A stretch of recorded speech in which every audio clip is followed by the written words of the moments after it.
Welcome, everyone, to Kansas Speedway. Blink Designs 350 coming up ahead of us. The elimination round in the round of 16 for the HTL Cup Series playoffs. It all comes down to this here in the breadbasket of the U.S.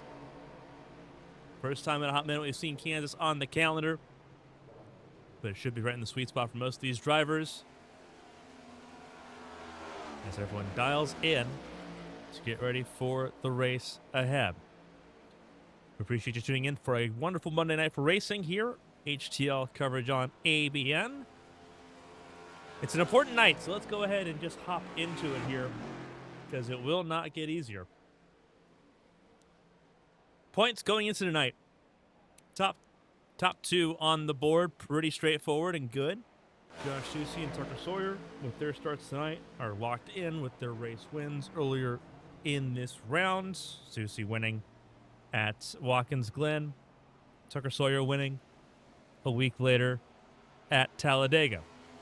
Pacey Wygen, Bryn Roberts, Zach Meredith are also looking positive, but there's no guarantees here. It gets a lot hairier, sixth on down. Mark Kissenweather, Shad Swatsworth, and Blake Henderson, those three to the good, separated by 10 points. Blake Henderson is in the top 8 by a singular point over Hunter Peach and Eli Sasek going into tonight. Not the greatest of optimism for everyone involved there. Someone just is not going to make it here. 8 drivers, to be precise, will miss out. Bailey Thompson sits a little bit further away, sitting there in 11th place. Zach Apperson, her teammate, sitting in 12th, also needing a little bit of help here. Stage points will go a long way tonight. There are a maximum of 20 that you can score, and those 20 would help them pretty significantly, as well as a good finish.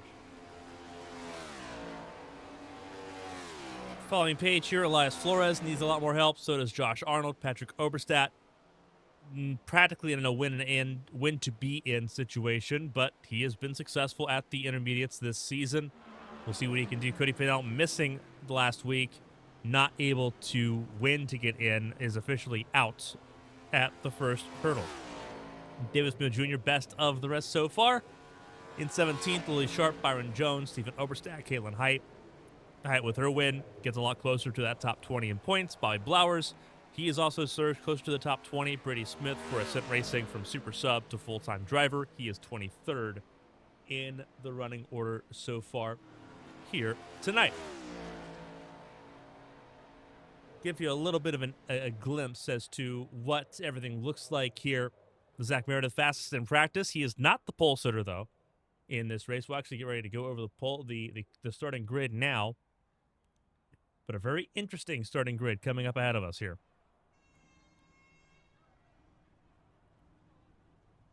So let's go ahead and jump into the starting grid. Josh Susie, your pole sitter for this event, as we try to get everything lined up and ready to go here.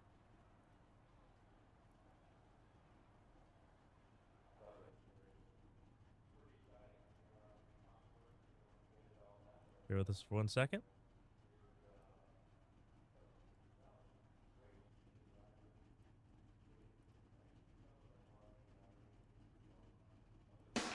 And here we go. Took it a second. We've been doing a lot of shuffling around here, so we missed some things. But Susie and Christina Ryan front row will be a very interesting sort of addition here on the front row of the grid. Looking further down row number 2, Davis Booth Jr., Blake Henderson, where they need to be for Henderson and Susie. Susie trying to get some momentum going into the Championship 8. Next week, Chicagoland, going to be very important. Blake Henderson, we talked about him being on that cut line above by 1. You definitely need to have everything on your side here. Bailey Thompson, Chad Slotsworth, they need good nights. Starting row 3 is a good start to that. Hunter Peach, Josh Arnold. Peach outside by a point. Him and Blake Henderson, that battle will be really tight. Josh Arnold needs more than just a point. Will need some success across the entire night tonight. Starting in row 4 and 8th. Not a bad effort. Chelsea Carter filling in for Lily Frazier in the 71 car tonight alongside Byron Jones in the 60, who has had some really good races, but really poor results to come from him. Lily Sharp and Tucker Sawyer in row 6. Sawyer already locked in with his win at Dega, waiting to move on to the round of 8. Dylan Murkowski and Patrick Oberstadt, teammates row 7. Oberstadt needs a win to get in. He's 14th, but do not roll out that 88 car just yet. Mark Kissenweather in by 10 points so far. Wants to try to stay that way, but sits pretty well outside the top 10 and vulnerable as the night goes along. Eli Sasek also not safe. He's in the top. He is outside the top 8 at the moment. He is in the top 10. Richard Odie, Alfred Denny in row 9. We'll see how they pan things out there. A couple of non-playoff drivers. Zach Meredith has looked really good most of the season on these intermediates. Bit of a lull in qualifying there, but we saw him fastest in warm-up. He's alongside Callie Height as they start in row 10. Zach Apperson, Stephen Oberstadt in row number 11. We'll see what Apperson can do from 21st on the grid alongside Oberstadt. Angel Santiago and Elias Flores, row 12. Flores' chances seem to be pretty slim going into the night and to making the championship 8, but we'll see what he can do. James Wright once again in the number 23 car alongside Dustin Hall in that number 1. Bobby Blowers, sponsor of this event, the Blink Designs 350. He's alongside Boone Roberts a lot further back than either of them want to be. Row 14 for both. Row 15, Caitlin Height, last week's winner, alongside Pacey Wygant, who is one of the safest of those in the top 8, but not locked in as things currently stand.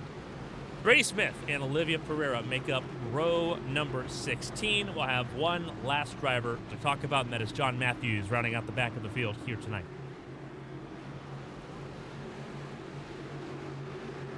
The important numbers right there on your screen. The cut line will be talked about throughout the night. We're glad you're with us for the Blink Designs 350. The green flag flies, and away we go.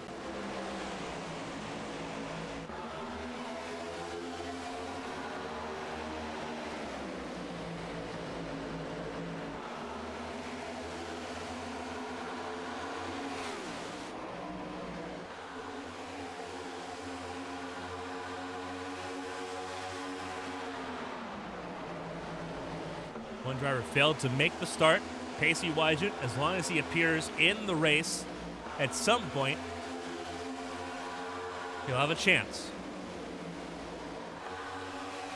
The time is now of the essence with the race underway.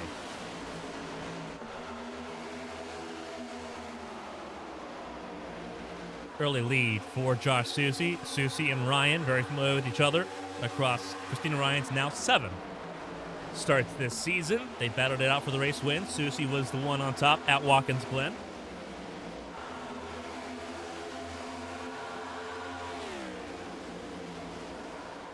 Interesting stat line, though. The head-to-head between the 80 and the 24 this season. Through the first 6 races, they've all been on track together. Christina Ryan's beat Susie 4 of those 6 times. We'll see how it pans out here tonight. They are first and second, comfortably so. Henderson trying to make a move on Swatsworth here. Gets a little tight out of turn 4. And has to back off. Swatsworth to third.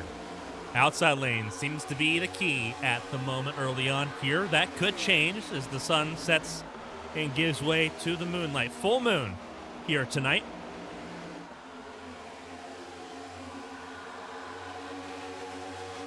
Hunter Peach up in the 5th spot. Henderson and Peach, 2 of the big talking points. And we talked about the points going in, and it's for good reason.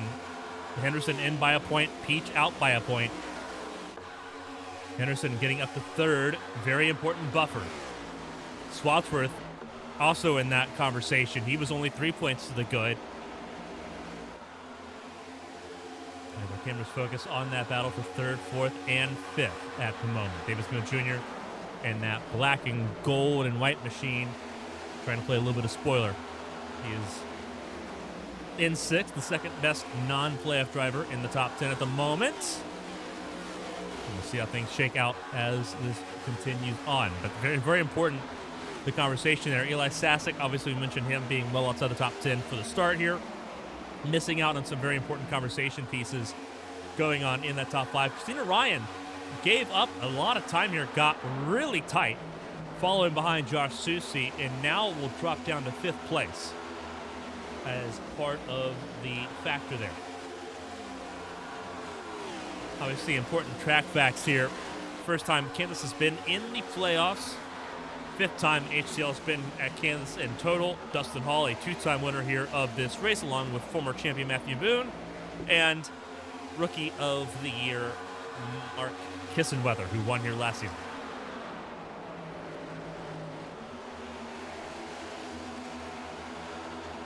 Stages, lap 40, lap 85. No stage breaks unless a crash happens.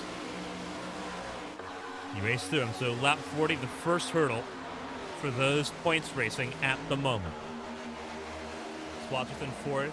Christina Ryan has really dropped down from really out of nowhere. 2nd best for a moment. And has just been swallowed up. Now sitting behind Chelsea Carter, who is filling in for Lily Frazier in the 71 car. That 71 has had a lot of speeds on the intermediates. Chelsea Carter filling in that role and doing a pretty decent job as well as things currently sit. Patrick Overstad has already made his way into the top 10, up 7 spots from 14th on the grid. But remember, he is in a must-win situation to get into the championship 8. He has not had a great round of 16 to this point, but he has already surged forward into the top 10. Plus 7 spots. He is the 2nd biggest mover so far behind Dustin Hall, who is in 16th after starting 26th. Christina Ryan searching for any sort of real estate that's going to help her out here. She is struggling, it looks like, with a lot of tightness in that car, a lot of what we call in Champ Car understeer, but the car is taking off. The nose of the car is not gripping. It's just taking off, and it's going straight to the wall on the exit to the corner. She's having trouble keeping that car locked in where she wants it to be at the moment. Nose too tight and loose. If it's tight, the front of the car is not gripping, and it's just taking off, and it's just going straight. If the car is loose, then it's over-rotating. The rear of the car is trying to turn itself around, and it's like the carriage leading the horse situation almost. You're not seeing a lot of that at the moment. It seems like a lot of people battling tight race cars at the moment. Open setups, they can make adjustments to that. It seems like, though, Christina Ryan's car set up right now for the nighttime, which we're going to see in the later half of this race. So taking the lumps early is what we're seeing at the moment. Interestingly, not an issue affecting Henderson or Thompson, or teammates there for Team 7 Motorsports. They seem to be doing just fine. Henderson in 2nd, Thompson ahead of Christina Ryan in 6th. There's Henderson in the 2nd spot. Constantly on the run from both Shad Swatsworth and Hunter Peach. But still, 7/10 adrift of the 2-time former champion Josh Susie, who is trying to kick off and build momentum in the month of February towards the Championship 8 races here, Chicagoland, Homestead, and Fontana, to end up the season.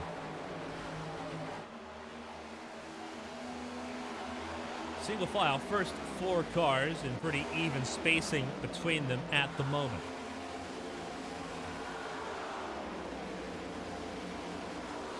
Looking at Thompson chasing down David Sneal Jr. as they battle for the top 5. Overstat also doing a little bit of soul searching for some free air and a little bit of grip. Ahead of Christina Ryan, who has plateaued, stopped the bleeding, applied the tourniquet in 8th. Byron Jones up to 9th place. Chelsea Carter now doing a little bit of the hemorrhaging down to the 10th spot. And as we say that, Byron Jones hemorrhages positions, not only to Carter, but to his teammate, Zach Meredith, who is now in the top 10, looking for 9th, and will be left begging at a turn 2 in the shadows of the Hollywood Casino. Jones stems the bleeding in 11th ahead of Josh Arnold. His teammate, Mark Kissenweather, to his outside as we look out of the top 10. 12th and 13th is where the teammates sit at the moment. Shad Swatsworth, the 3rd car from Militia Racing Club, in 4th. They know the pace is there. They just did not qualify well, and they've got to make up that deficit early. As we mentioned, stage points matter. You get them at lap 40, and you get them at lap 85. For those unfamiliar, for those new to stock car racing in the last 15 years, stage points awarded to the top 10 at the end of lap 40 and lap 85. 10 points for first, 1 point for 10th. Fill in the middle. And right now they're on the outside looking in with 0 points on their hands at the moment. They're trying to change that. Still no Pacey Wygent in the conversation, which is a huge concern, but also provides some relief. Wygent not being in provides some of those outside the cut line. We'll pull it up again, bottom left of your screen. Wygent entered this points event top 4. He is going to drop out of that top 4, potentially out of the top 8 altogether by not appearing tonight. If he shows up, if he gets on track at some point tonight, and he gets the points he earns from the finishing position he gets. If he does not show up tonight, if he does not make an appearance on the racetrack, he scores a big old goose egg, a fat 0. That is a cut line that would love to see Pacey Wygent miss the entire event. Not only would it provide a little bit of buffer, a little bit of comfort for Henderson, for Swaksworth, for Kissenweather, and for Meredith, it also provides reprieve for either Hunter Peach, right now who looks like the favorite, Eli Sasek, or someone to try to win and get in and not disrupt that cut line. Someone like Patrick Oberstadt, who's in the top 10. Someone like, potentially, if things play out the right way, could we see a Bailey Thompson win? Could we see a Zach Apperson win or a Josh Arnold win? It opens up the floodgates a little bit without flipping everything on its head. The only one flipped upside down would be Wygent in this case, and he would likely be thrown out if everything stands as it currently is.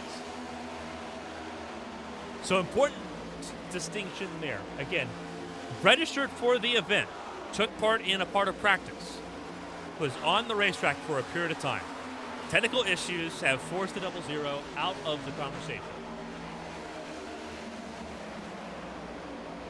And that is the unfortunate part, is that it is out of Wygent's hands at this particular juncture.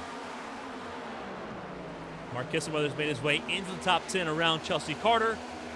Target acquired now on the 17th of Zach Meredith, 2-time race winner this season, to get into the playoffs.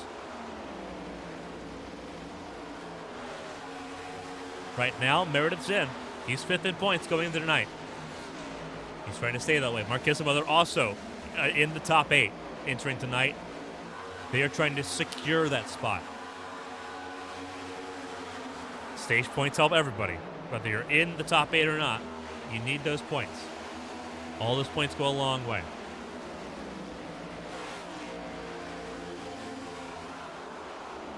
At the front, Hunter Peach has drawn level with Blake Henderson. Henderson has the tiebreaker. His win at Bristol secures that. But it is a top 3 breakaway before you get all the way back to David Smooth Jr., 3 seconds adrift in 4th. 2 Toyotas, teammates 1st and 2nd once again, as it was for the longest part of the last couple of weeks, with NFG Motorsports trying to run the gauntlet at Talladega and then trying to do the same last week as well at the Brickyard. Here they are again. They've gone without those results the last couple of weeks. Tucker Sawyer winning at Talladega, Caitlin Height winning at the Brickyard for a 3rd time. Things seem a lot more calm and mild-mannered at the moment as we see lap 25 begin.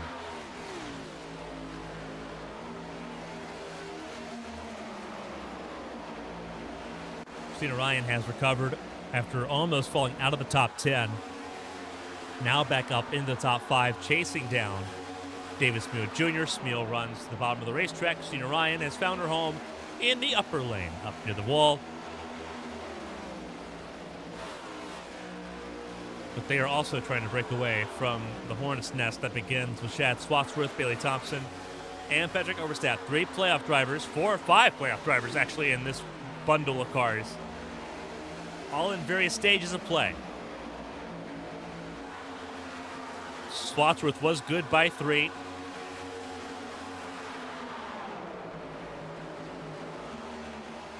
Now he is the cutoff line.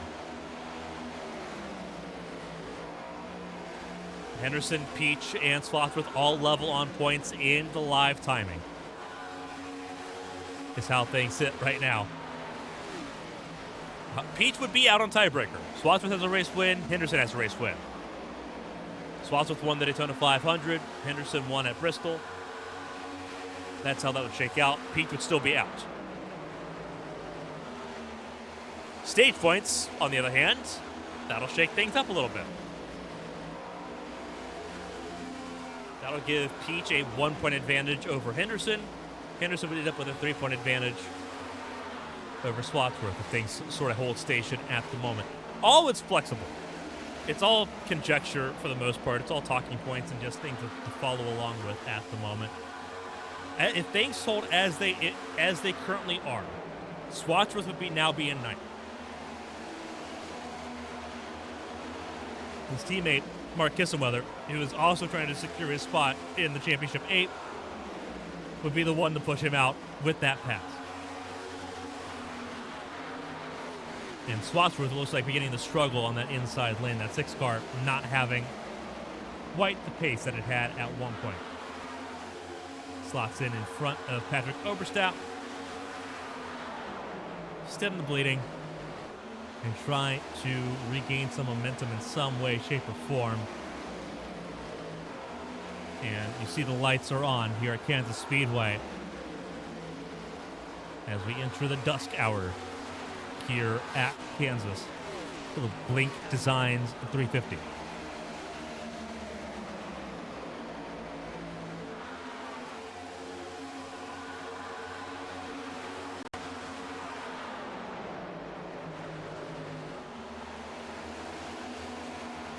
Some big movers moving around here. Last week's winner, Caitlin Height. First win for Valpraya Motorsport. They got both cars on track here tonight. Caitlin Height up 14 spots from 29th on the grid to 15th at the moment is where the 61 currently sits. For Valpraya Motorsports, up 14 spots there for her.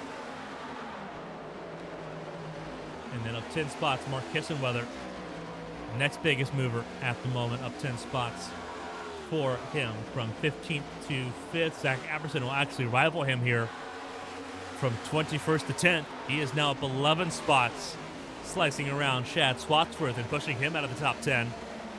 As Slothworth now has to deal with Chelsea Carter and Zach Meredith.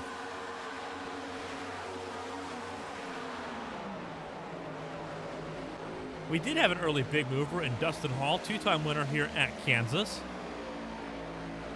That has not quite panned out the right way, though, and you see a little bit why. Smack of the wall there has damaged the right side of that number 1 machine and has thrown one of HTL's legendary drivers down to 30th place. And he is in desperate need for a little bit of help. He has got just Olivia Pereira for company back there in 30th place. Pereira in 29th. James Wright in 31st. Angel Santiago 32nd as things sit. Susie under pressure, and the reason why is because lap traffic is not far away. First car about to go a lap down is Santiago, the Orlando native. And third teammate for Coast to Coast behind Meredith and Byron Jones. Again, no point in racing to try to stay on the lead lap here. You're not getting to the stage break. There's no planned caution for stage 1 that ends in 6 laps. But it does force decisions to be made by both Peach and by Susie. Peach closing right in on his teammate there. Henderson sitting comfortable right now in 3rd. Top 2 have pulled away from him for a little bit. Henderson knows that the next car behind him is about 3 seconds to drift, and it's his teammate. One of several for Henderson in this race. He will close in a little bit on Peach here as they still struggle to get around. That is Santiago. Byron Jones has come down the pit lane. He is the first person to come down pit lane as we pull up the graphic on the bottom left of your screen. a little early for the window here. It looked like 43 to 46 laps was the fuel mileage window. You typically want to push that window as much as you can. Byron Jones coming in for damage repair is what we're hearing on our end here up in the airways. 4 laps to go in stage 1. And Hunter Peach has grabbed the race lead from Josh Soucy as he tries to take on Angel Santiago and put him a lap down. Byron Jones 2 laps down. Not far ahead is James Wright, who's also about to go a lap down here. Byron Jones 2 laps down. Obviously with that damage repair, he comes back down the pit lane, speeding penalty for the 60 car. Insult to injury there for Byron Jones in the 60. He was sitting just outside the top 10 when he smacked the wall. Peach looking at James Wright. And we'll have to go to the bottom of the racetrack. James Wright, as did Santiago, chose the upper lane out of comfort. So it's Peach, Soucy, Henderson top 3, Christina Ryan in 4th. Those marked in the darker blue, not in the playoffs. Those in the cyan, the light blue, are in the playoffs, and they are needing these playoff points coming up here in 2 laps. Slotsworth losing out on stage points altogether as things currently sit is not where you want to be. James Wright tagged the wall a little bit, letting Henderson go through. White flag in stage 1. Look at the little white flag marker there.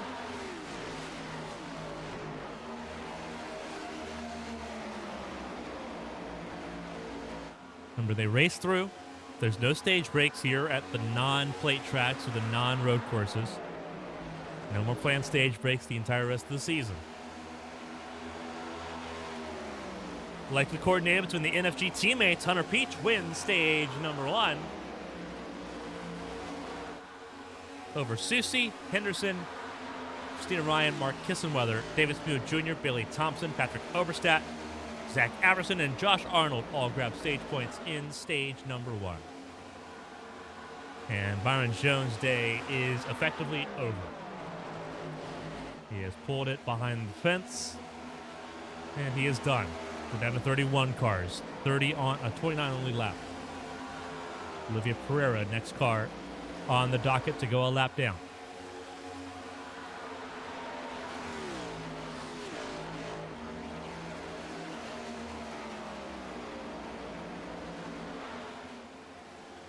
We'll do a little bit of a through the field going here. Hunter Peach from 7th to 1st so far. Winning stage 1, grabbing those 10 precious stage points. Pit stops not far away as we stand. Josh Soucy in 2nd. So this race on pole position, he's got several of those, more than anybody else this season. But he has not had the results to match up to those qualifying efforts here. Looks like that might be Peach signaling that he's coming down the pit lane. We'll see if that's the case. He swerved to the middle of the racetrack and then back. And that is not the case. He stays out another lap. Interesting, though. Pit stop's not far away. Blake Henderson from 4th to 3rd. Made an early move to get up into the top 3 and has not left once he got there. High as a 2nd. He has yet to lead a lap in this race. We'll see if that changes. No bonus point for leading a lap. So no distinct point in throwing away a strategy to do so.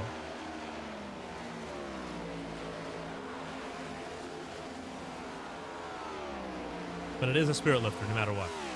Mark Kissenweather has gotten around Christina Ryan for the 4th spot after the stage break. He got stage points for 5th on lap 40. Getting around the 80 car.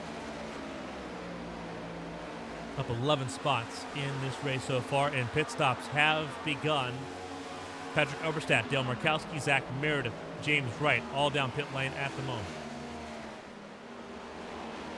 Soucy in, Kissenweather in. And Kissenweather trying to avoid a penalty, and he got one. Speeding on pit lane for Mark Kissenweather. And that's going to significantly hamper his race.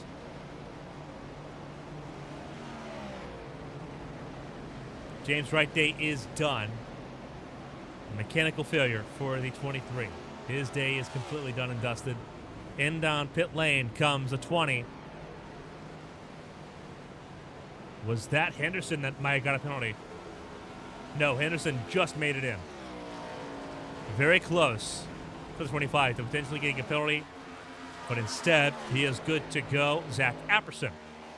Now your race leader ahead of Lily Sharp and Tucker Sawyer. Stephen Oberstadt, John Matthews, Richard Odie have also all stayed out here. Sienna Ryan gets to her box.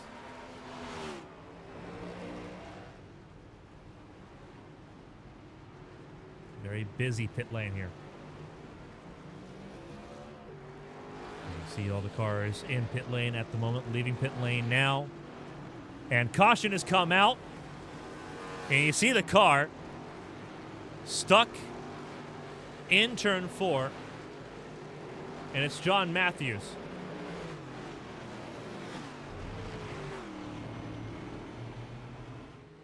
Who was trying to come down pit lane.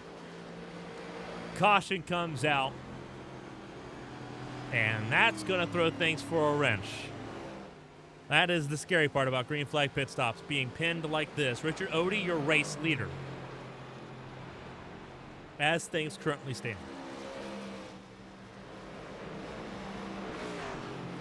We will take a look as to why this first caution of the night has come out. And has frustrated about half the field.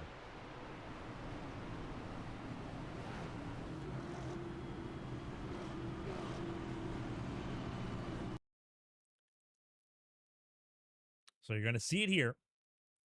John Matthews, who obviously still being third, not the worst position in the world. We'll speed it up here. He was trying to come down the pit lane.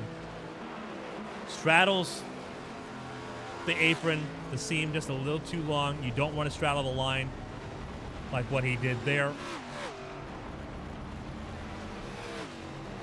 We'll back it up a little bit more. We do want to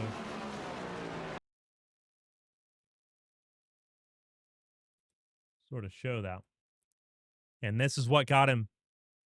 There's a huge difference in the banking between the apron and the racetrack. These flat floors, you just can't straddle the line like that. And the difference upset the car and sent him straight to the outside wall. Thankfully, he held the brakes there. You see the brakes locked up there immediately. And he backs up because he knows the outside lane is going to be the preferred lane for everybody at this point. Billy Thompson still almost clobbered him, but got away with it. And then he begins rolling there.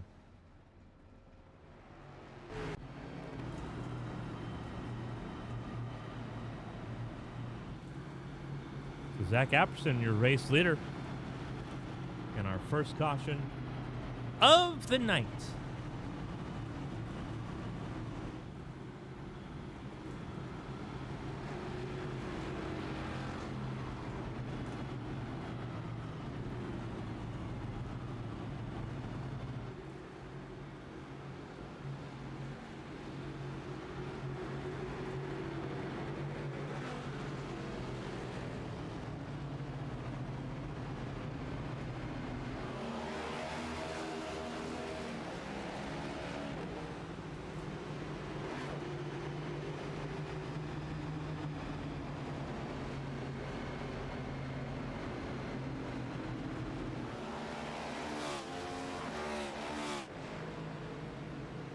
Apperson, Sawyer, Peach, Susie, Henderson, your top 5 here. Wave rounds in mass having to take place here.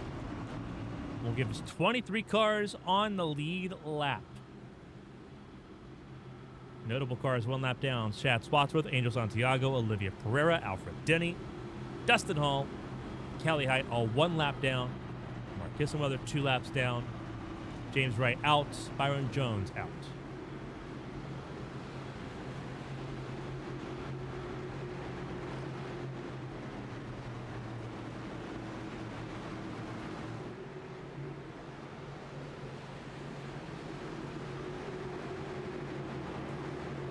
Car coming down the pit lane is John Matthews, it looks like it is. He will bow out from the start. First restart underway, lap 51.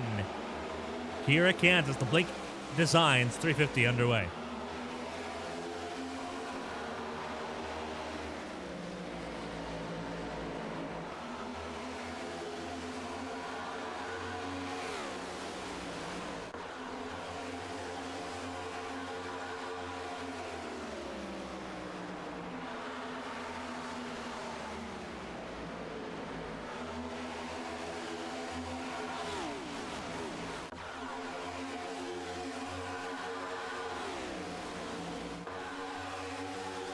Apperson, Peach, Henderson, Susie, Sawyer, your top 5.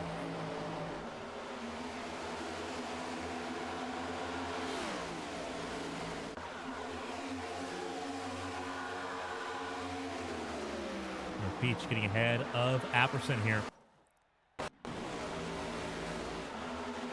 Henderson up to third around Susie. Remember, Henderson knows very well that he is battling Hunter Peach right now to stay in the playoffs. The big benefactor right now is the fact that Sotsworth not only missed out on points in stage 1, but is now currently 23rd a lap down. And we've had one caution on 50 laps. Pretty good numbers so far for getting this race going pretty quickly. Susie gets around Apperson. Apperson down to 4th.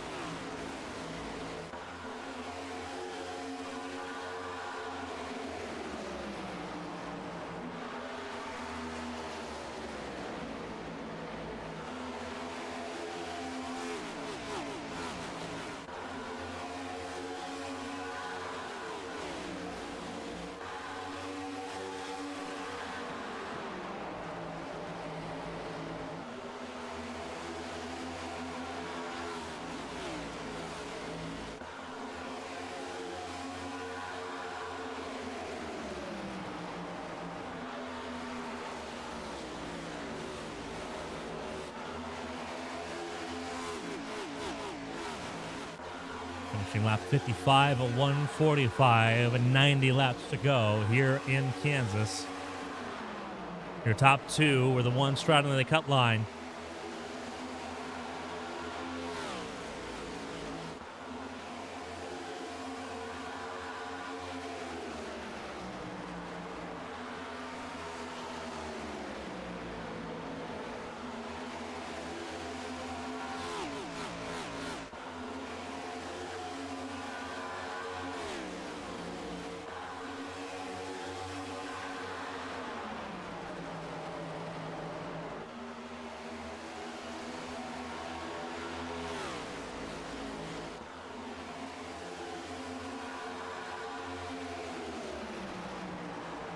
Henderson closing in on Peach. 3 cars in a way. The same 3 cars, really the big 3 in this race so far.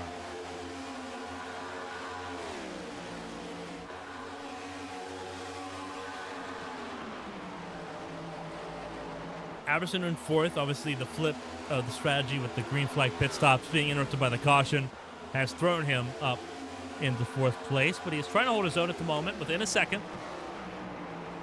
Tucker Sawyer's also had a very quiet race day at the moment, but is hanging himself there in the top 5. Doing a pretty decent job. Again, it's all about momentum for those that were already locked in. Sawyer and Susie especially. They're just trying to build that momentum going into the final 3. All of them intermediate racetracks. Chicagoland next Monday. 3 Mondays from now after the Daytona 500, because we're off the day after the Daytona 500. It's Homestead, and then the beginning of March is Fontana. So, it is what it is there.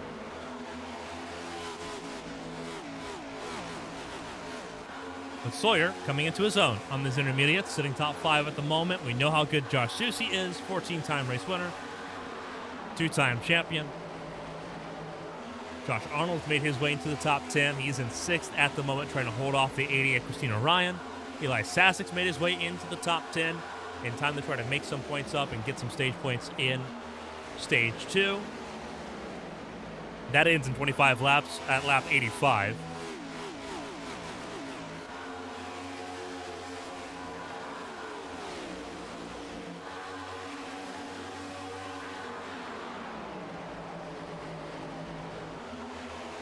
Sienna Ryan looking really hard to try to pass Josh Arnold here. And try to grab back that 6th spot. Outside lane versus inside lane, and the 80 car has a little bit of pace there on that middle lane. But Christina Ryan has been struggling a lot here in turn 3 and 4. Turns 1 and 2, pretty easy sailing. A lot of her struggles have been in turn 3 and 4, especially the exit of turn 4. And you saw a little bit of that there. Just couldn't get the car down, couldn't keep the car from washing out. Obviously not helped by having more cars in front. But right now, Christina Ryan, the 80 car, definitely a clean air machine at the moment. Struggling there. We saw a little bit of a bobble as she fought the car behind Tucker Sawyer. A lot of drivers are fighting that at the moment. It's not just Christina. Caitlin Height doing a really good job of managing that at the moment, running the bottom of the racetrack in that number 61 machine.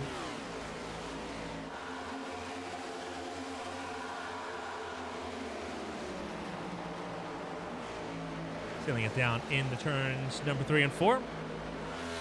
She is in 9th at the moment. Keep an eye on her. She is dangerous when she is moving forward. And she has done nothing but move forward so far tonight. 18-time race winner for a reason. Car coming down the pit lane is Callie Heights, and that looks like a spin to get down the pit lane, and it looks like a little bit of damage on the nose of the 87 car. Missed last week at Indianapolis when her team won for the first time. She has not had a great time, and her day is done. She will join the retirement list, along with John Matthews, James Wright, and Byron Jones.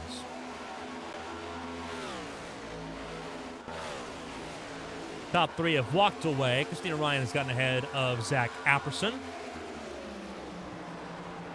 Your best Chevrolet is Caitlin Height in 9th. 6 Toyotas, make that 5 Toyotas in the top 10. 3 Fords, 2 Chevrolets, with Patrick Oberstadt battling Brady Smith for that last spot in the top 10, with 20 laps to go in stage 2.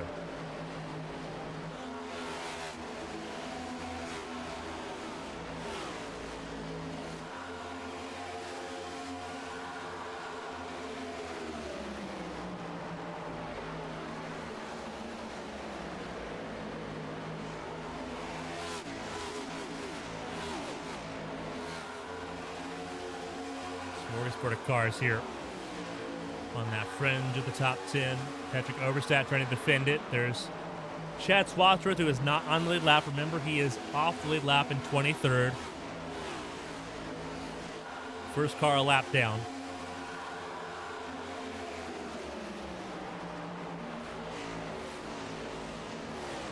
But then you have Lily Sharp, Stephen Oberstadt, Brady Smith. They're also in that group, and they are lead lap at the moment.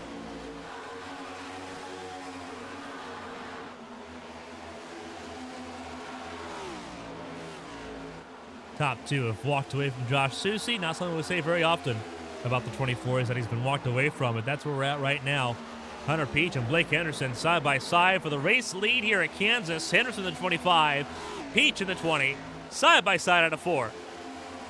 Peach will lead that to the line, but Henderson's got a really good chance to take it away in turns 1 and 2.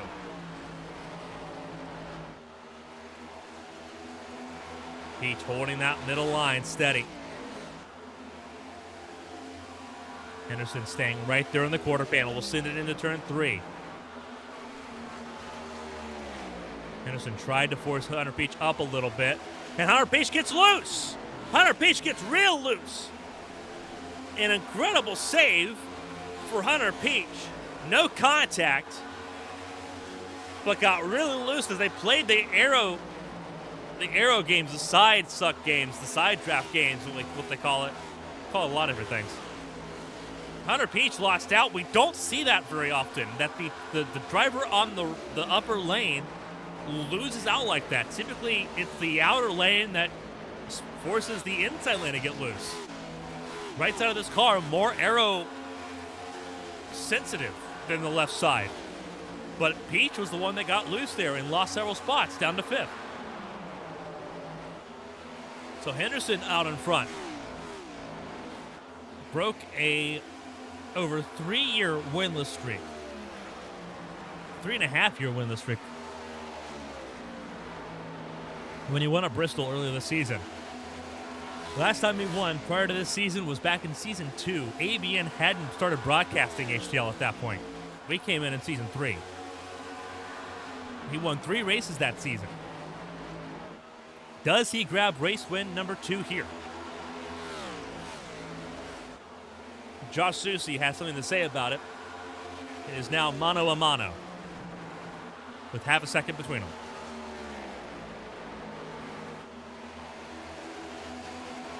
Christina Ryan sitting quiet in that 3rd spot, still struggling with grip in there in turn 4, but sitting comfortably ahead right now with Josh Arnold and Hunter Peach, who has stopped the bleeding in 5th. Apperson 6th, Sasek, Sawyer, Caitlin Height, and Patrick Oberstadt still sit in your top 10 at the moment.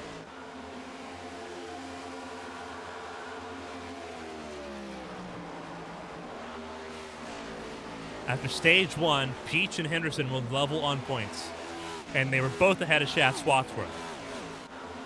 That'll still be the case right now, but with Peach in 5th, Henderson reclaims what would be 7th in points. It would have a 4-point buffer over Hunter Peach here, with a lot of wiggle room to Shat Swatsworth, now almost 20 points as things sit. Henderson finished 3rd in stage 1, grabbed 8 points there. A stage win now would give him 18 stage points. Shat Swatsworth scored 0. He'd be ahead of Swatsworth by 15 points.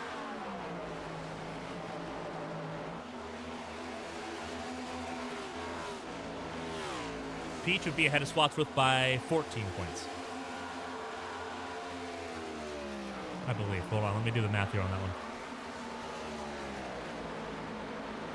No, 12 points. Didn't factor the math right. Peach would be clear by 12 points. Henderson would be clear by 18 if he can hold on and grab the stage win over the next 10 laps. And now it's Swatsworth who is in a world of hurt. And don't forget, it is still win to get into the Championship 8 if you can do so. A Josh Arnold win, a Zach Apperson win, an Eli Sasek win, a Patrick Oberstadt win would flip all of that upside down.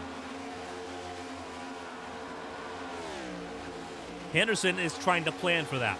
Being 7th means that if you do get that new winner, you are still safe because you become the cut line. You just do not want to be 8th. And Henderson knows that. He talked about it post-race last week, how nerve-wracking it was going to be being that 8th place car going in, knowing you don't want to be 8th, knowing that you are in prime real estate to get jumped and be pushed out of the playoffs. That's where Hunter Peach is at right now. He is 8th in points, 12 to the good on Shat Swatsworth. But he can't protect himself from a new race winner unless he is that new race winner. And that's in the realm of possibility, too. He's had a quick race car tonight. Trying to battle around Josh Arnold there, the 20 car. Gets loose again. Grabbed the wall a little bit on the way to the apron. His car is falling away quickly, and Susie's has as well. Was closing in on Henderson, now over 8/10 back. As Henderson flies.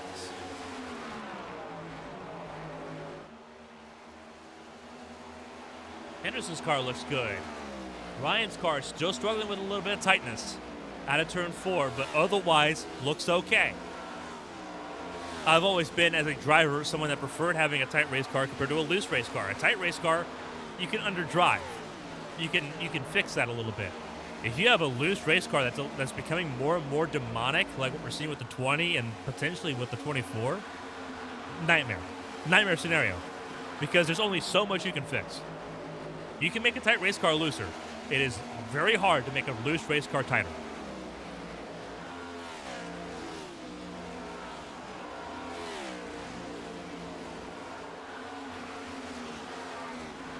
Especially as the track continues to cool down. This track will continue to cool down more and more as this run goes along. And that is a nightmare scenario you just do not want to be in. We'll show you the weather on the side of your screen here. 66 degrees is the air temp. Track temperature down to 77, and it will continue to fall here across the rest of the race as things currently sit. Wind speed's not going to help either. 14-mile-an-hour winds are not going to be very friendly to this car either, but it is the temperature that is doing the most damage to the car's handling at this point. There's your meteorology report from Kansas Speedway. Henderson, by about 9/10, leads the way, looking for a stage win that would help him significantly in the cut line. Would move him to 7th. Little tight there. Brush up against the wall there out of turn 2. And that was a legitimate brush. That wasn't a neck code. That wasn't a latency brush. He lost 2/10 to Josh Soucy in that exchange. So his car is beginning to fall away. But Soucy, as much as Henderson gave him space there, Soucy's car is falling apart in turns 3 and 4 too. The NFG cars, there's 4 of them that were running together. The 24, the 20, the 19, the 54. They are all beginning to have the same problems. We're seeing the same drop across the board for all 4 cars. Davis Boo Jr. and Lily Sharp, the non-playoff drivers, also having similar struggles at the moment. Smeal in 12th, Sharp in 15th is how they stack up at the moment, and they are losing time. 2 to go in stage number 2. Sorry, 1 to go in stage number 2.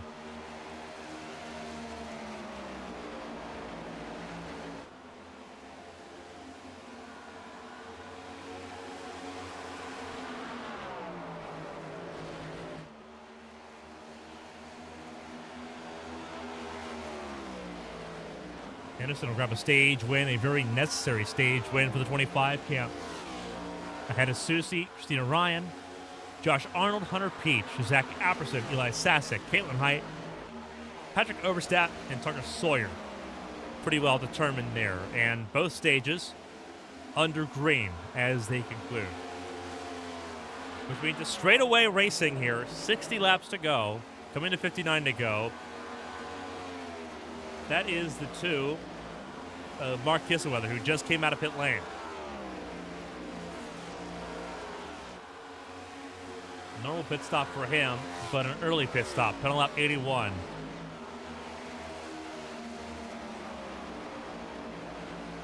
And the reason why is because he had damage he had to repair. And that's going to hurt him a lot. He was only 10 points to the good. He was only 10 points to the good. He did score stage points in stage number 1, I believe. I'll have to go back and check. Not scoring points here still puts him behind Blake Henderson. So Henderson now up to 6th in points. We'll show you again. This is going to the night. Kisselweather was up by... He was 10 points ahead of Henderson. He was 11 points above the cut line. He might be 8th. Keesh might be in 7th. Swatsworth is in... We know Swatsworth in 9th. Kisselweather's in 8th. As things sit right now. It's a very close line. The mathematics are going to be insane.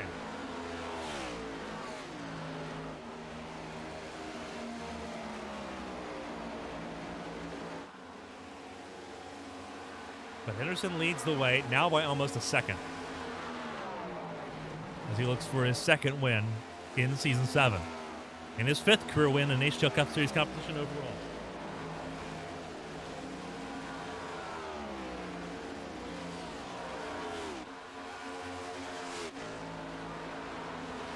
Flowers down the pit lane.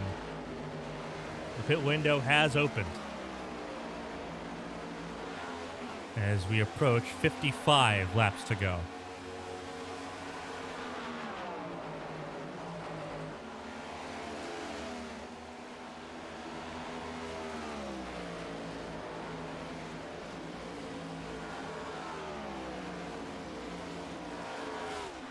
As he did at Bristol, right now, Henderson is putting on a clinic.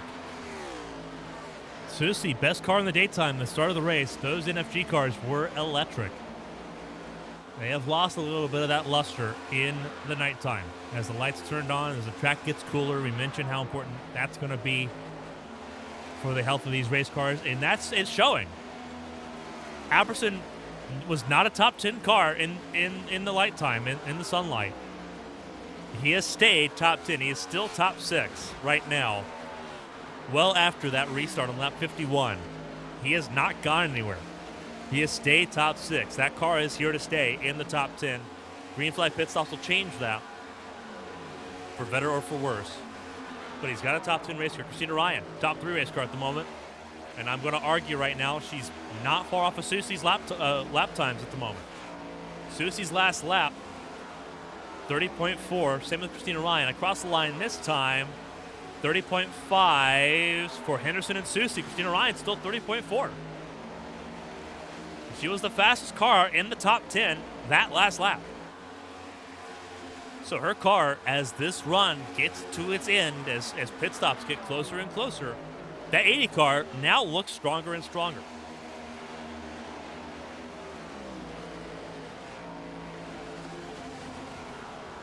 I don't believe she's a huge threat for the race win at the moment, just because she's not had a lot of practice doing green flag pit stops in this car.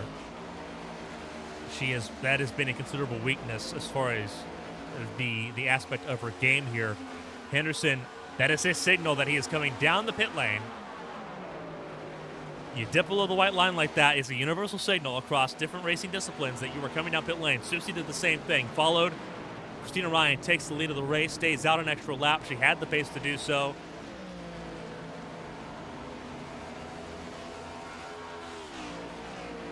No penalties for the top 5 that came in. Henderson, Susie, Arnold, Peach, Smeal, and Carter all down the pit lane, and they got there safely under pit speed. Christina Ryan now leads the way. Henderson in his pit box.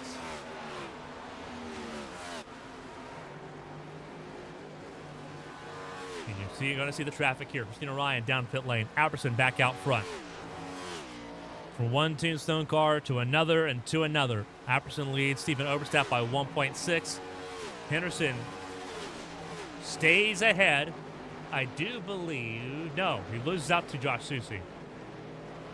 14.9, a little bit slower of a pit stop there by about 4/10.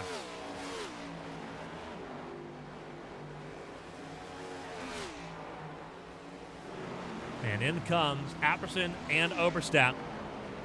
Oberstadt really hot. Sassick got a speeding penalty. Speeding up pit lane, car 9. Oberstadt's good. Odie now leads. And this is where things got a little bit testy with that caution on lap 47. That threw everyone for a whirl. You have some cars that have stayed out right now. The only car that stayed out so far is Richard Odie. Everyone else has come down pit lane. We'll see how this shakes out, but he is looking to make his pit stop right now. Cars in the fence, big time in the fence. But everyone stays green at the moment. Odie down the pit lane. Susie just ahead of Henderson. Henderson in pursuit. Flowers a little bit further back. First car off the lead lap. I do want to say that was Flores we saw. It is Elias Flores right behind Henderson. Flowers right now sitting in third. Flowers pit earlier. He pitted lap 89. Susie and Henderson on lap 94. Christina Ryan, as we mentioned, slower on pit lane. It cost her some time. She is down in 6th. She's lost 3 spots there to Arnold and Peach, as well as Blowers, who made a leapfrog there with his early pit stop. Zach Meredith also pit early, lap 87. To make it into the top 10. He's just trying to hang in there.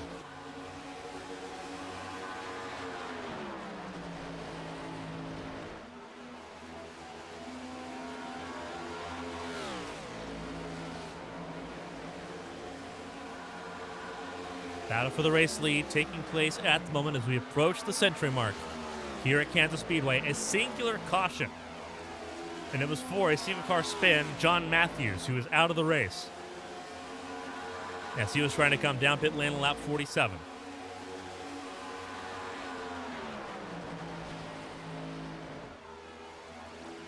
Almost flipped this race upside down, but the 2 of the strongest cars make that all 3 of them back in the top 3. Susie, Henderson, Peach have been the strongest cars all day. Peach had 1 hiccup, but it was a doozy. Threw him down to 5th place. He has made his way back to 3rd, but he's got almost 3 seconds to make up on his teammate, Josh Susie, the pole sitter of this race. And his main adversary tonight has been the 25 of Blake Henderson. Entering the night, Henderson was above the cut line by 1 point. Peach was below by a point. They were looking at each other from the other side of the fence. Right now, they're both safe. 6th and 7th in points. Mark Kissenweathers dropped down to 8th. Shat Swadsworth, who was safe by 3, sat 7th in points going in, now sits 9th, having missed out on stage points in both Stage 1 and Stage 2. And Swadsworth, 1 lap down, is going to need a miracle. And caution is out. Flores will be the lucky dog. Flores gets the free pass. And it's for Zach Meredith. And it looks like it is Meredith, and is that Pereira? It looks like. Looks like it might be Pereira, the 96, that was also in the grass. Meredith down in 17th for car 17. We'll take a look as to why. And he is already loose when we get to our replay here. So we're probably going to need to back this up just a smidge. I think I backed it up too far. Yeah, I think I kind of did. So this is what Oberstadt saw. This is Meredith in front of him. Behind Christina Ryan, there's the 80 getting out of frame. Does Meredith just break loose here?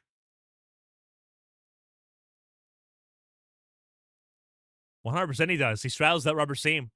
That rubber seam on the outside lane, that darker line that separates the 3 lanes. He straddled that with the left side tires. That is exactly what got him. And Pereira tagged him. So yeah, the Pereira, the 96, also involved in this.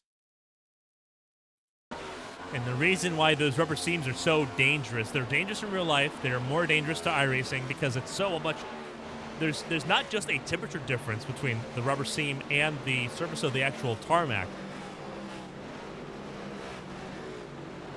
but it's also, on an iRacing code, it's also a divot on the racetrack. It's not smooth. So it'll upset the race car, especially with the left side tires needing that grip. You just don't get it. And so back to real life pictures here. Several cars taking either fuel only, 2 tires, or in the case of Sharp and Odie, staying out altogether, which is going to make this an interesting affair. Willie Sharp and Richard Odie do not have top 10 cars. They have not had top 10 pace at all tonight. In fact, this is Willie Sharp's 2nd time in the top 10 all night. This is Odie's 3rd time in the top 10 tonight, and the 1st time he's been in the top 10 without needing a green flag pit stop cycle. They just have not had those cars dialed in tonight.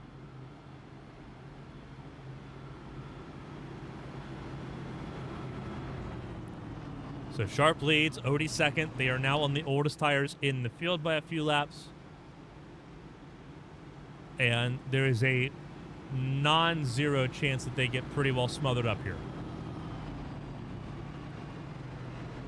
Steven Oberstadt a lap down. We'll have to move to the back of the field behind the lead lap cars.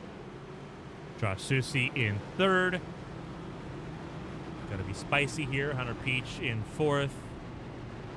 NFG Motorsports top four. 3 of those cars are theirs.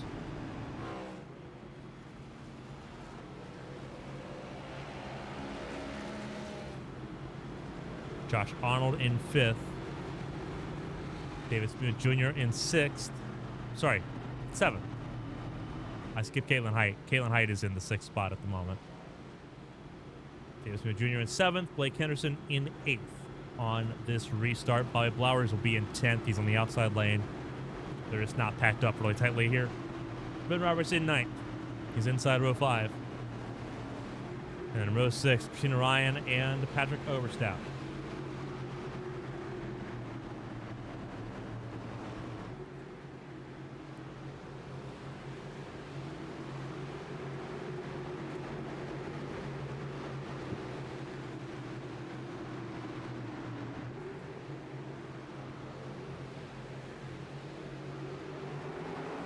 Green flag flies. Second restart underway.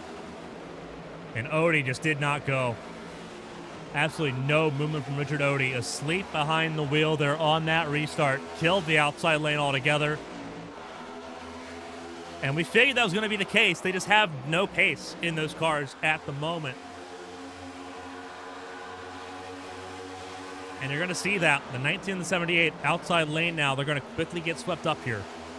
Henderson gets to the bottom. Hunter Peach, inadvertently, Peach and Henderson both got bit the same way. 3 wide as they try to get around Odie and do.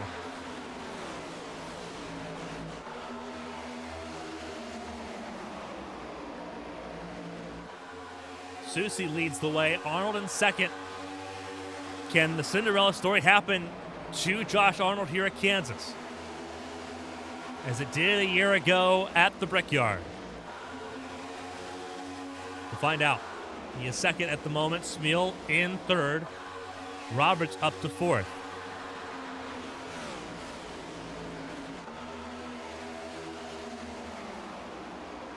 Anderson gets around Sharp, inside lane of the 19.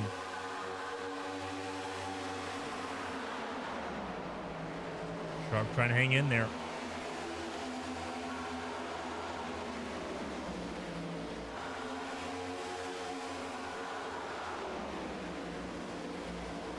I don't think Henderson or Peach are going to take no for an answer here. And no love lost between Christina Ryan and Lily Sharp. Those two not really fond of each other, especially in Christina Ryan's camp. And it looks like Christina Ryan's going to make her way around the 19 with relative ease there. Just following along the lines of Henderson and Peach in that process. Sharp down the 9th. Odie already down in 16th place. So the not pitting strategy on that second restart, not penning out for either of them.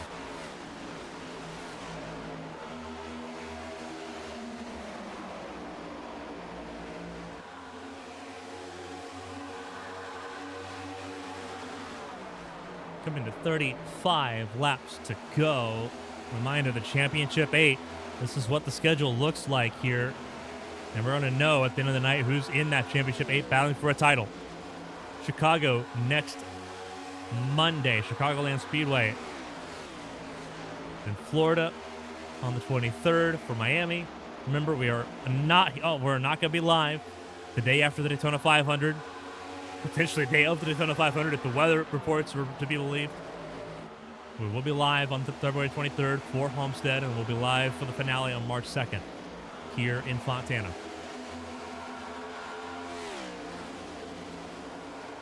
Susi leads the way over Arnold, over Smeal. Caitlin Height has made her way around Roberts, as has Henderson, to make it back into the top 5. Hunter Peach trying to do the same. Bryn Roberts' car just not there for him tonight. But we heard from Bryn Roberts last week at the Brickyard. He said, I don't need to be the fastest. I just need to accumulate the most points. I just need to be there and be consistent. And that's what he's got so far. He's got a top 10 car. That's where he's at. Christina Ryan helping out her teammate a little bit, getting ahead of the 20.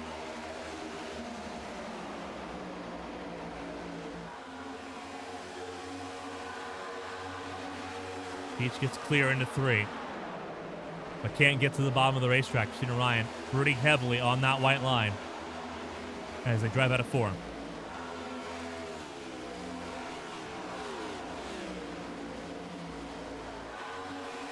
Kaylin Height looks dangerous at the moment, up 25 spots from where she started this race, from 29th to 4th. Pretty good numbers so far for the 18-time race winner. Winner a week ago at Indy for the 3rd time in her career. See what she can do across what is going to be 31 laps remaining in this race.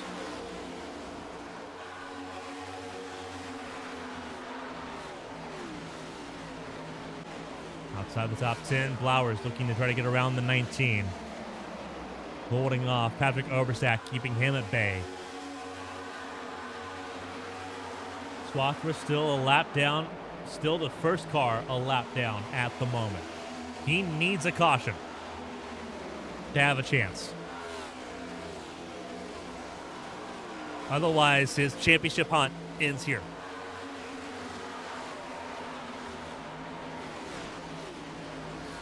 With 30 to go. Car in the fence, Oberstadt.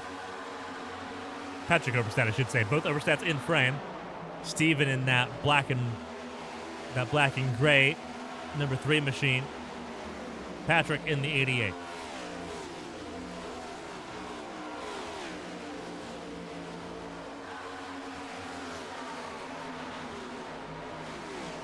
Steven not on the lap. Patrick is. Patrick losing out to Chad Swathworth at the moment.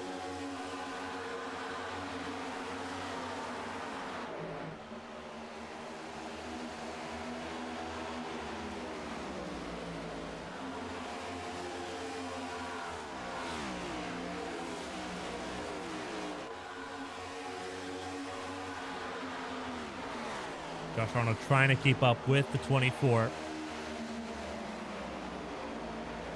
A Josh Susie win doesn't do anything really for anybody. Everyone starts on level points playing field for the Championship 8. Everyone starts at 3,000 points, realistically.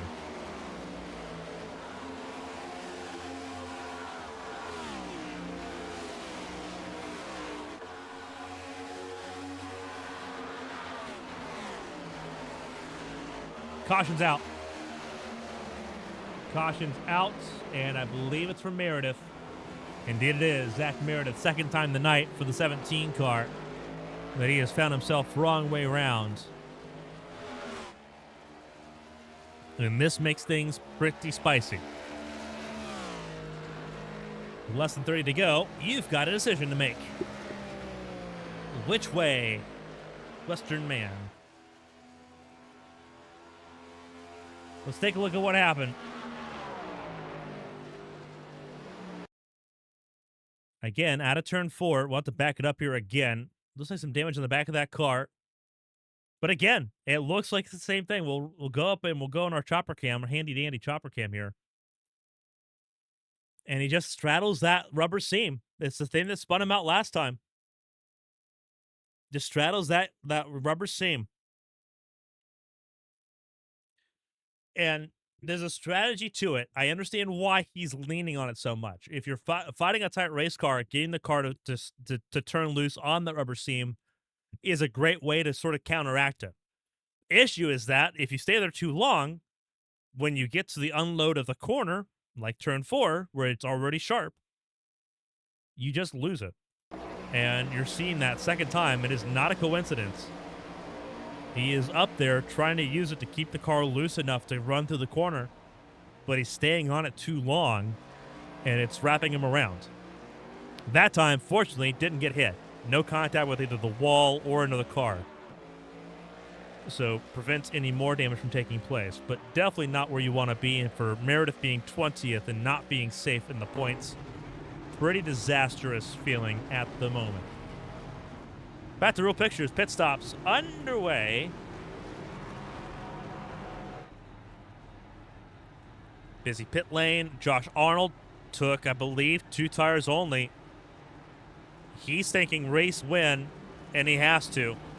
2 tires for the entire top 5. Arnold, Henderson, Ryan, Blowers, Markowski, top 5. All took 2 tires, it looks like. So did Patrick Oberstadt. Susie will start 7th on this restart. And you see some dialing in, some adjustments being made, some damage being repaired. Multiple cars still on the pit lane to get some of that work taken care of. A lot of contact with the outside wall tonight, as cars have struggled with being tight all night long. There's Alfred Denny. He's had a quiet night in the 21 car, leaving pit lane. And that was Pacey Wygent. You saw at the bottom of your screen just leaving pit lane. He has been on the racetrack for 28 laps, but he has made an appearance in the race here at Kansas. He will score some points. And you see the race to try to beat the pace car. And they do. Wave rounds taking place as well. It's Josh Arnold, Blake Henderson, row 1. Josh Arnold, Bobby Blowers, Christina Ryan, row 2. Dale Markowski, Patrick Oberstadt, row 3. Row 4, teammates for NFG Motorsports. Davis Mew Jr. to the outside. Josh Susie, the pole sitter, on the inside lane. 7th on back, 4 tires. 6th on forward, 2 tires. We'll see which one pays off. Coming to 23 to go.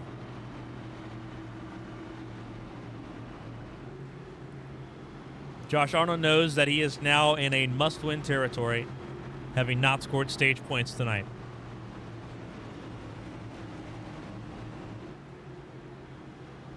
Patrick Oberstadt knew going in tonight he was in must-win territory. That has not changed. Elsewhere throughout the field, it's been a level of nuance. And we have extended a lap. So we'll go green next time by with 22 to go. As the lights once again go off on the pace car, our 3rd caution of the night. We'll see our 3rd restart take place. DJ Anderson, team owner for NFG Motorsports, watching along. He's been in this situation plenty of times before.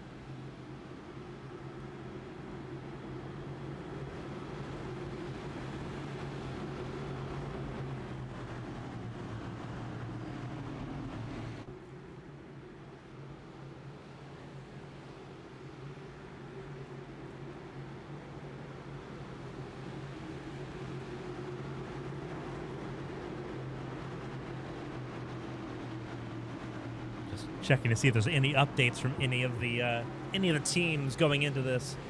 It's been very quiet on the radio here, at least as far as what we can grab publicly. Very interesting to see how this all really pans out. DJ Anderson on the pit box saying that he's just sitting like Joe Gibbs, waiting for the outcome. He's got 2 cars in the top 8, 3 cars, 4 cars in the top 10. What is it gonna be? 22 laps to go. Good restart by Arnold and by Christina Ryan. Henderson asleep at that restart that time. Christina Ryan up to 2nd, Blowers to 3rd.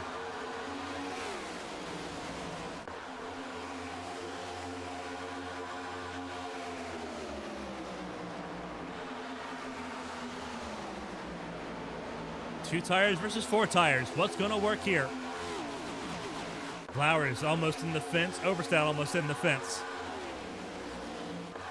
This could pave the way for a miracle.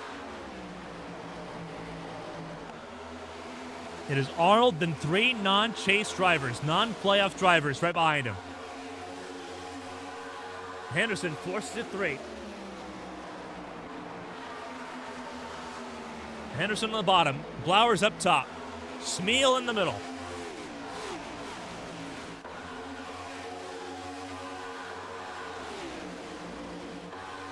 And Christina Ryan's hassling that 12 car.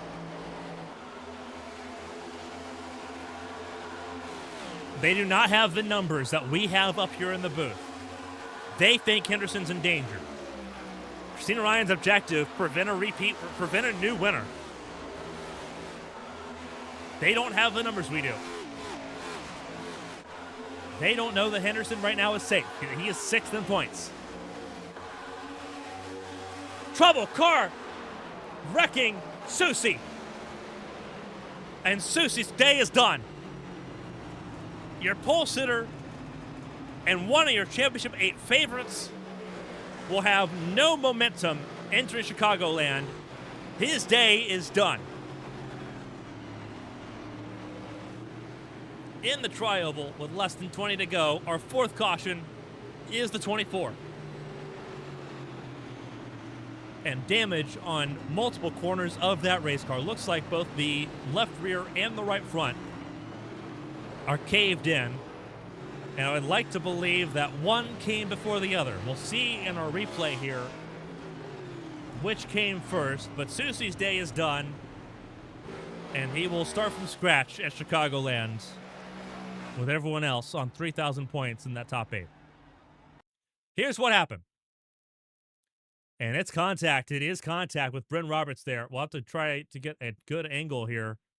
It is with Bryn Roberts, the 83. They have had run-ins before. Pocono comes to mind. Had to back it up so we can get the exit to turn 4 here. That's Sharp just behind the 19. Susie crowds down Bryn Roberts there. I don't believe it's on Bryn. Looking at it, having watched it from the exit to turn 4, I think Susie is of the belief that Roberts went to the apron. And Roberts has not run the apron hardly at all tonight. Odie slams the wall hard and gets a piece of it with Meredith. And that is the damage right there that does all the damage for Josh Susie. Let's see if we can get a better angle of it here. And again, we have to back it up because it doesn't tell the full tale. You have to go all the way from turn 4 because it's a sweeping motion. Yeah, Susie's day is over. It's the 83 and the 24 above center of your screen. Now center, center left. Susie just coming down the racetrack. He does not believe that Roberts is there until it's too late.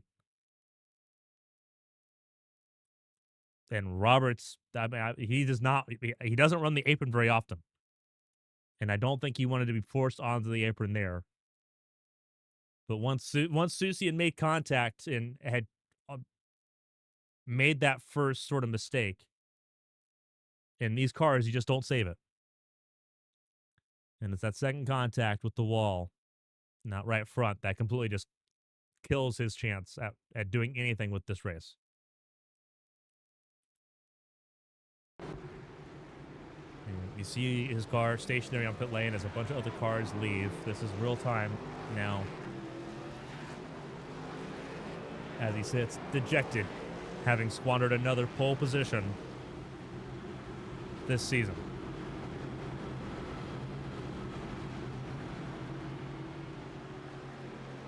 And it's those kind of mistakes that you cannot make in the next 3 rounds. You cannot make them at Chicago, Homestead, or Fontana because your championship will end. Coming to 15 laps to go here in the Blink Designs 350. It is Christina Ryan and Josh Arnold. Arnold out in front on the inside lane. Christina Ryan in second. Blowers, David Spoon Jr. in third and fourth. Henderson and Oberstadt in the top 6. That's row 3. Gwen Roberts, Hunter Peach, row 4. Row 5, Zach Apperson, Dale Markowski. To round out your top 10. Sawyer, Thompson, Caitlin Height, Chad Swatsworth, Eli Sasek, Stephen Oberstadt.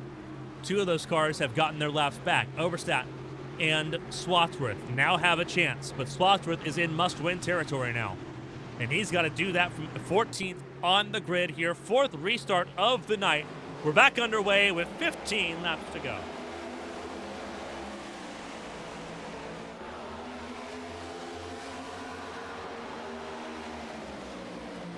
And again, for Josh Arnold, he is in must-win territory, having not scored stage points in stage 1 or 2.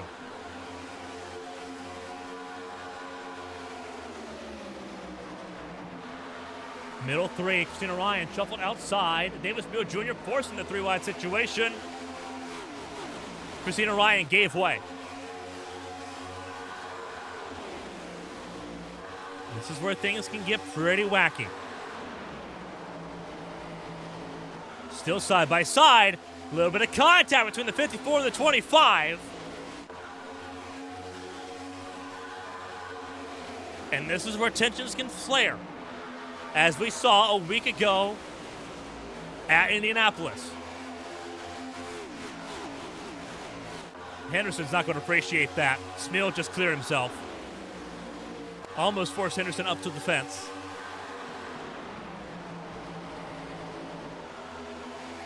The issue is that Henderson's still on just 2 tires. He took right sides only on that last pit stop. Smil's got 4.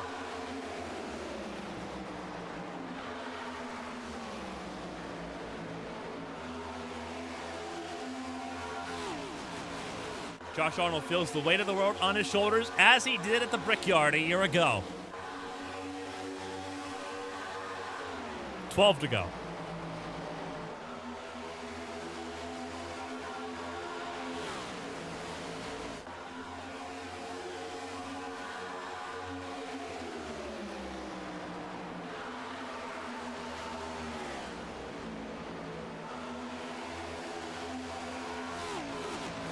Flowers to the fence. Smil to second. Henderson to third. As they go into turn 1. 11 to go.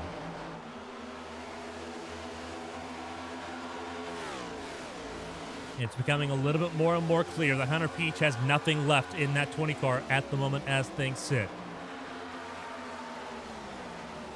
Patrick Oberstadt, 4 fresh tires on the 88 car. He's battling Christina Ryan at the moment. Josh Arnold has the cleanest real estate on the racetrack. For 10 more laps, can he hold off the rest of the field and grab his second career win? Or will that second career win go to Davis Mills Jr., who's only got 1 race win back in Fontana last season?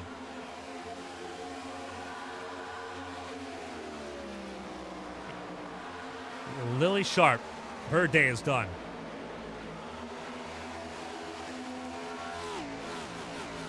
Joins a healthy retirement list here. Half a second at the front. And it is a who's who's list in the top 10. Arnold, Smil, Henderson, Blowers, Patrick Oberstadt, Christina Ryan, Zach Apperson, Hunter Peach, your top 8. Del Markowski hanging in there tight for a top 10. Caitlin Height in 10th. 23 cars, lead lap.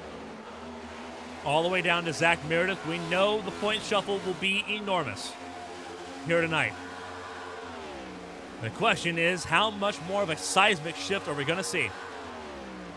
Smil's closed in about a 10th, from half a second to 4/10. This is where the 2-tire the strategy begins to fall apart a little bit. Those left side tires not being changed, so you need some of that grip to hold on to the bottom lane of the racetrack. And you're seeing that Josh Arnold just cannot stay on the bottom of the racetrack as much as he wants. He just needs to hang in there enough. He needs to hope that Smil and Henderson battle it out amongst themselves for second place. They fought tooth and nail a few laps ago, and Henderson not happy with how Smil drove him.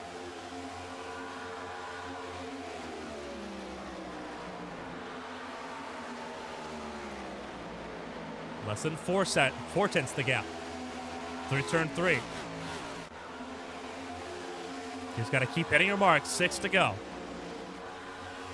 For Josh Arnold to keep the Cinderella story alive.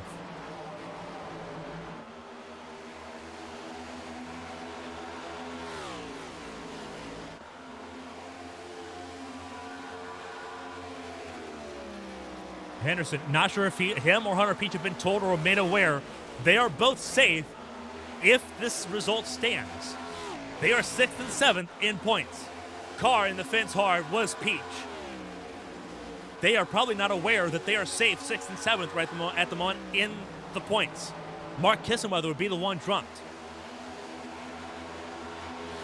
The battle for this 8th spot is between, right now, Militia Racing Club teammates with Swadsworth on the outside in 9th, Kissenweather in 8th, and Josh Arnold potentially leaping up with a win and in situation to get into the top 8 would push Kissenweather and Swadsworth down the 9th and 10th. 4 to go. And the gap has been closed significantly by Smeal. And we've seen how hard he drives. We saw a good example of that against 25.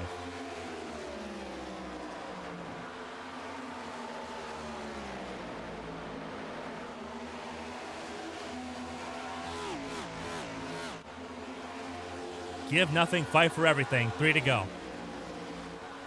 How defensive does Josh Arnold get, though? He has not really deviated his line.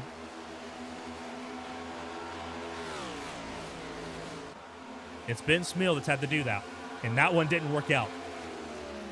Had to try to drive up the racetrack a little bit. He's trying to find some clean air, and he's just not getting it at the moment. 2 laps to go.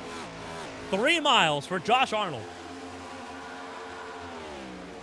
Our eyes are glued to the front of the field. A lot of battles throughout the field. The front of the field is the one that's most important. This will shape your championship 8. Smeal is having to try to find a way around. He's having to go to the outer lanes, and he's losing time. On a 2-tire strategy, will it be enough for Josh Arnold? White flag is in the air. 1 lap to go, presented by Southern Cleaning Company.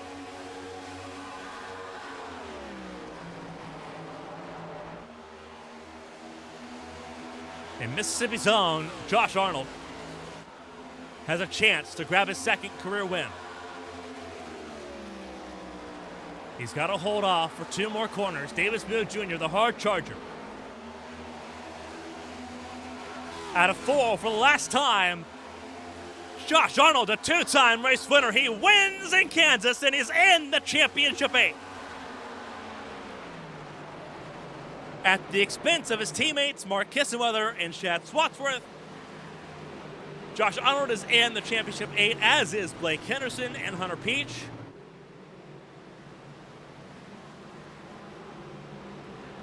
A lot of congratulations there for Josh Arnold, his 2nd career HTL Cup Series win, following his conquest of the Brickyard 400 a season ago.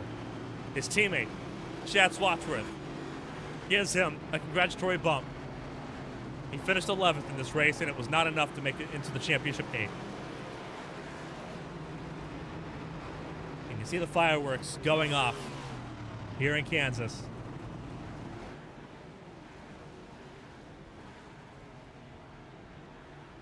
This will be your winning moment for Josh Arnold.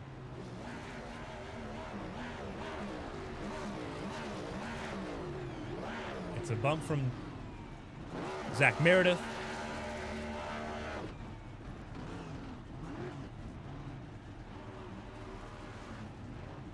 Meredith will race with him in the championship 8.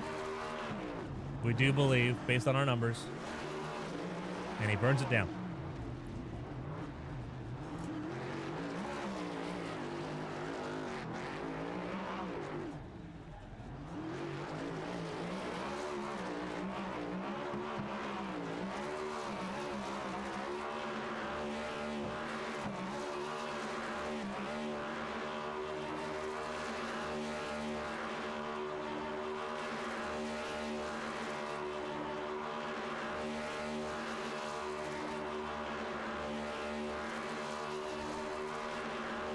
A well-earned celebration there for Josh Arnold, who is now in the championship 8. And the weight of the world off his shoulders for just a moment before he goes and battles for a championship for the first time in this championship 8. His 2nd career race victory, and here comes the Polish victory lap. And as he celebrates, we will step aside for a quick break, not only so we can catch our breaths, but so we can get ready to talk to our podium finishers here tonight and set the stage for the last 3 races in the HTL Cup Series season. Stay tuned.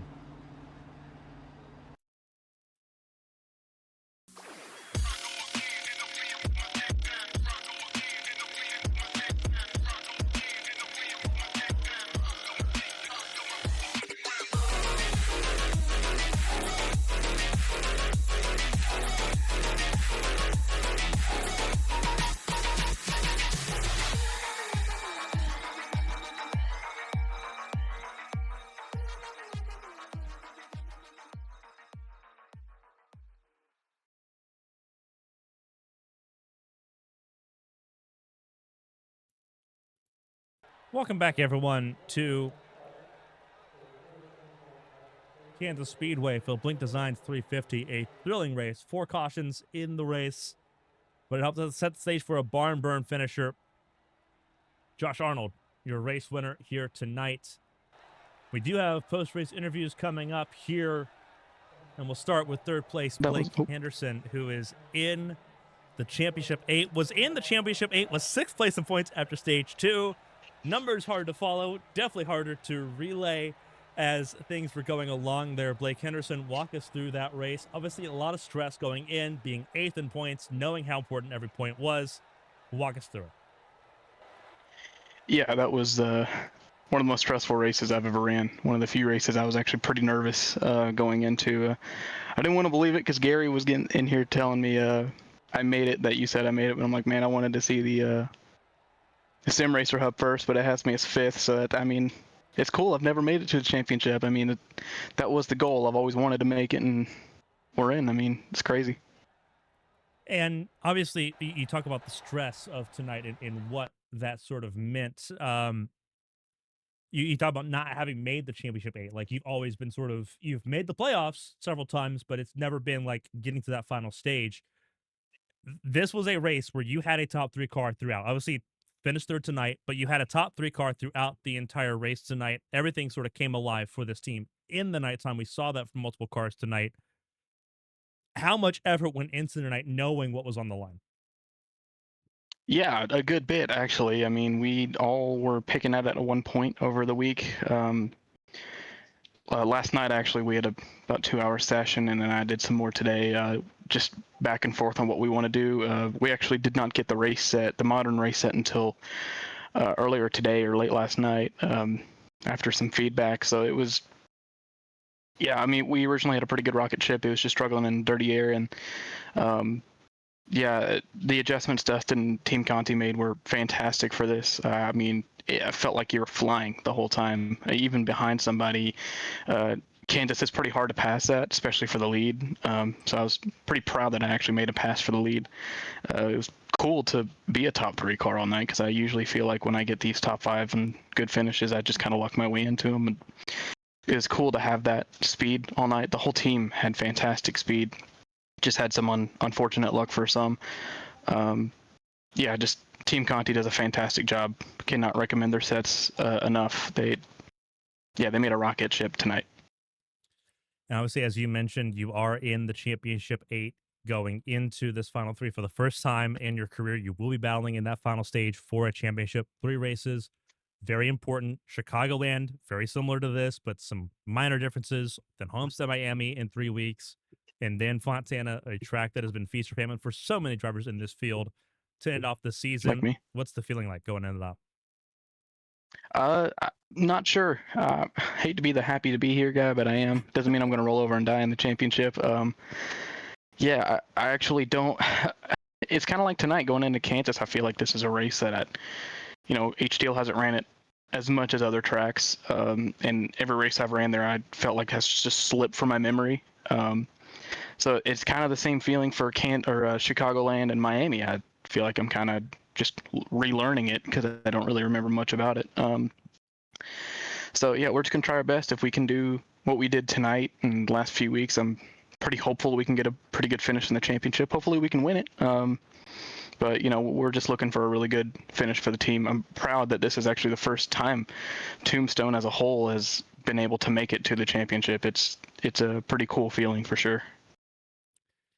And obviously a lot of work to do here. You got 1 race and then off for the Daytona 500, and then 2 more races after that to end off the season. Before we let you go and let obviously the preparation begin for the next race in Chicagoland, if anyone want to shout and say thank you, to the floor is yours. A phenomenal finish, a top 3 car throughout, and a contender for a championship for the first time, Blake Henderson. I appreciate that. First, I want to thank my dad and my awesome girlfriend, Sydney. They watch every race that they can. Nice to know that I think I'm finally making their viewership feel not fruitless. I'm actually doing something. Got to thank all the guys and gals at Tombstone, and Dustin and Christina. I mean, they do a fantastic job coaching. Dustin actually came up with the 2-tire strat and the adjustments we needed to make there at the end. And honestly, if I didn't take 2 there, I wasn't sure I would have gotten to the podium. Gary, Alfred, Bailey, and Zach, they all do awesome jobs. I think Zach just fell short. He had a fantastic race. Feel bad for Bailey. She was really fast and just couldn't get up there. Cully Hockman Productions, Blankenship Freight Lines, Team Conti Sim Performance, they all kind of make us go. I know people shout out sponsorships on iRacing, and most people think they don't mean much, but they do put money or give us sets and make it a lot easier to get into this series. So I appreciate all them, and hopefully we can get a good result for them in the next 3 races. Blake Henderson, Championship 8 bound after a 3rd place tonight. A phenomenal result, a consistent result. You'll need more of that in Chicagoland in 7 days' time. Blake, congratulations, and hopefully we'll talk to you again next week. I appreciate it. Appreciate it, Carmen.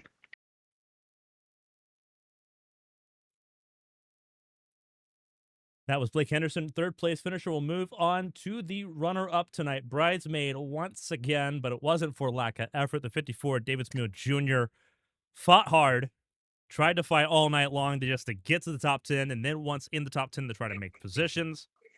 1 spot shy, David Smith Jr. Walk us through that race. 4 tires, almost enough to get to the points, to get to the race lead at the end.